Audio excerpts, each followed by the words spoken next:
Bitcoin and mushrooms are built on previously successful models. Bitcoin is based upon DNA. Bitcoin's blockchain is the same system as DNA. The Mycelium network, which is the internet and the internet of the earth, is in the ground. It binds the earth together. It's the plant intelligence, because plants grow because of not only the topsoil of which mushrooms have produced, but also because of the mycorrhizal relationship between the roots of plants with mushrooms. That's why when an invader comes into the forest and you have trees in the front who encounter that invasion, be it tree virus or some type of pest or some type of pestilence, through the mycelium network and the roots of the trees, it relays information to the denser parts of the forest so that they can manage a defense against this particular malady that's coming into the forest that would destroy the genetics. We live in a magical world. Technology is encroaching on it. But ultimately it will blend, because ultimately our understanding of this is that this is a simulation. This is a computer program. Simulations embedded within simulations embedded within simulations. And we are working on algorithms in the superstructure below the Planck in the infraparticle realms, which generate the macro universe of which we exist. That's why in Africa, we say that the soul is very, very small, meaning that it exists in the quantum realm. They say the same thing in the Mahabharata, in the Bhagavad Gita. Krishna speaking to Arjuna. He says that which you are, no fire can burn you, because you're too small. What you are is too small. The molecules that create friction, that create heat, are molecules. We're talking about orders of magnitude below that. No air can make you dry. Why is that? Because you're too small. No air can make you dry, because those air molecules are way up there. You way down here. No water molecules. No four earth, wind, fire, and water can't touch you because it's smaller than that. When we look at things like Bitcoin and its relationship to the multiple dimensions of which we exist, we're talking about not just a currency, we're talking about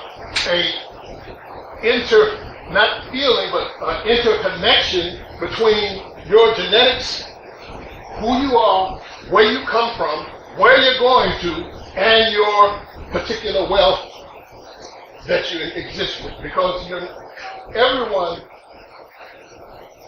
has a chest of Bitcoin. Now, of course, they don't call it Bitcoin, but you have a chest of wealth that is inexhaustible. But you came to play the game. You put your quarter in the machine.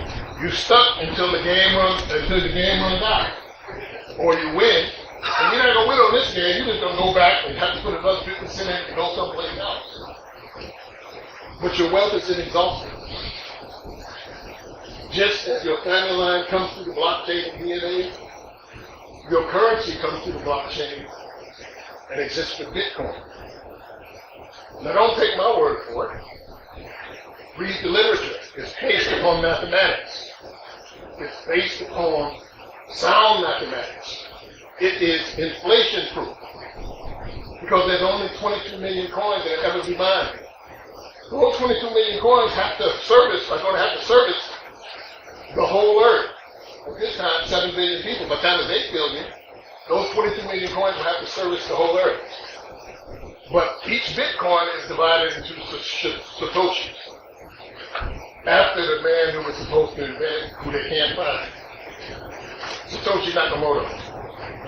There was no Satoshi Nakamoto. It's a download. Even if a group of folks so-called invented it, it's a download from the hyperdimensional realms of where currency, transdimensional currency exists. The algorithms that build what we see as the Satoshi and the Bitcoin were downloaded from that realm. So each Satoshi can be divided into 100 million. Meaning that once the dollar's gone, because it's going, Deutsche Bank is in trouble right now. Folks are grabbing money out of it left and right. In Nicaragua, they're buying Bitcoin. In Brazil, they're buying Bitcoin. All through Europe, they're buying Bitcoin. Africa, they're buying Bitcoin. North and South Korea are buying Bitcoin. People all over are buying Bitcoin because they're keeping it quiet in the United States. Even if no person in the United States bought Bitcoin, it would still be worth millions and millions of dollars because the whole other part of the world is happening.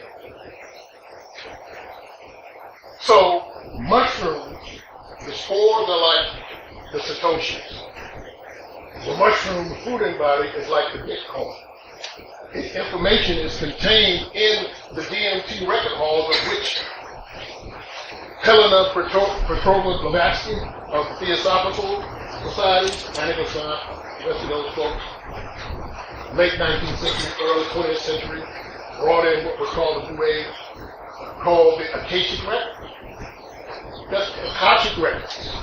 That's the DMT records.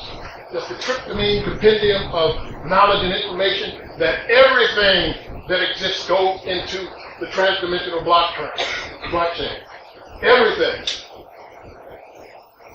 Every kiss. Every scrape of the knee. When you bump your head. When you take ayahuasca and throws up, it all goes into the record room. You need your keys to be able to access this information. And that's in the DMT compendium of knowledge and information. Dimethyl. I have it out all the time with folks on the internet and some of our luminaries who say, well, mushrooms are DMT. 4-phosphorylation, N-dimethyltryptamine, dephosphorylates into psilocin. Psilocin is DMT. Work the way you want. Of course, everything has a particular signature on it. Each batch of mushrooms that you grow in your monotub are going to have a little tweak, a little difference in there, even in the same bunch. That's why mushrooms in Mexico have a particular signature to them. That's why mushrooms in Australia have a particular signature to them. And don't think the Aboriginal people there just breathe. They don't. They utilize psychedelics also. Everybody was using psychedelics. I got a lot more to share, but Bitcoin is a hyperdimensional currency system that is downloaded into the human dynamic to be able to be utilized so that you can start practicing utilizing your currency for when you're no longer here. It is part of the blockchain of DNA, which you have that hooks you to your house, not nationality, not country, but to your house.